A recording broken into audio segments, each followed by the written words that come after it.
Ravi de vous retrouver pour un nouvel épisode de Faites le papier. Ce samedi, direction l'hippodrome d'Angers pour le Quintet Plus du jour, le handicap d'Angers-Loire Métropole. Une course évidemment labellisée handicap et réservée à des chevaux âgés de 4 ans et plus. Notez que ce Quintet Plus se disputera sur la distance de 2300 mètres. Dans cette course où les 4 ans voudront évidemment damer le pion à leurs aînés. Je fais confiance à l'une d'entre elles, c'est Mazaya, le numéro 16 que je place en tête de mon ticket.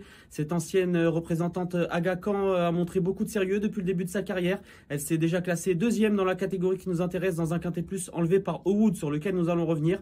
Elle le retrouve dans des conditions de poids beaucoup plus favorables. Elle a maintenant 2 courses dans les jambes et s'est d'ailleurs très bien comportée lors de ces 2 courses de rentrée. En bas de tableau de ce Quintet Plus, je la crois capable de faire très mal. En deuxième position, j'ai placé le numéro 3, Ragnar City, qui s'est imposé au niveau Quintet Plus en août 2024. Ce fils de City Light a prouvé en début d'année qu'il fallait toujours compter avec lui dans cette catégorie. Il a fait une rentrée correct sur l'hippodrome de Saint-Cloud, 6e au prix d'une belle fin de course. Il s'est défendu comme un beau diable dernièrement sur l'hippodrome de Longchamp dans un Quintet Plus, se classant 4e après avoir longtemps fait illusion pour la victoire, capable d'adopter toutes les tactiques et très dur comme cheval. Sur Ragnar City, je lui fais confiance. En 3e position, je garde Owood. Je vous en parlais en parlant de Mazaya en début de cette vidéo.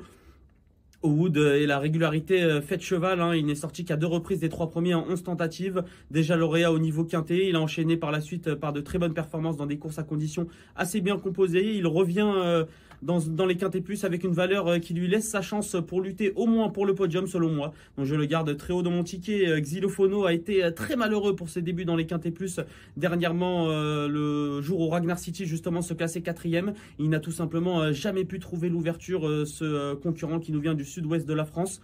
Il a effectué un très beau début de carrière dans le sud-ouest de la France et en Espagne. Sur la foi de ses débuts dans les Quintet Plus, si cela se passe mieux cette fois-ci, je le crois capable de jouer une place dans le Quintet Plus. Get Set est bien connu dans ce type de tournoi. Le pensionnaire de Ludovic Gadin vient de peaufiner sa préparation en province en vue de ce retour dans les Quintet Plus. Il a déjà bien fait sur l'hippodrome d'Angers, donc je lui fais confiance à ce numéro 10, Get Set. Enfin, je termine avec l'As Splendino, le top weight de cette épreuve, associé à Stéphane Pasquier, qui va tenter de rectifier ses 2 derniers échecs dans la catégorie qui nous intéresse. Il reste sur une excellente 2e place derrière Raymondin, qu'on a déjà vu bien se comporter au niveau quintet.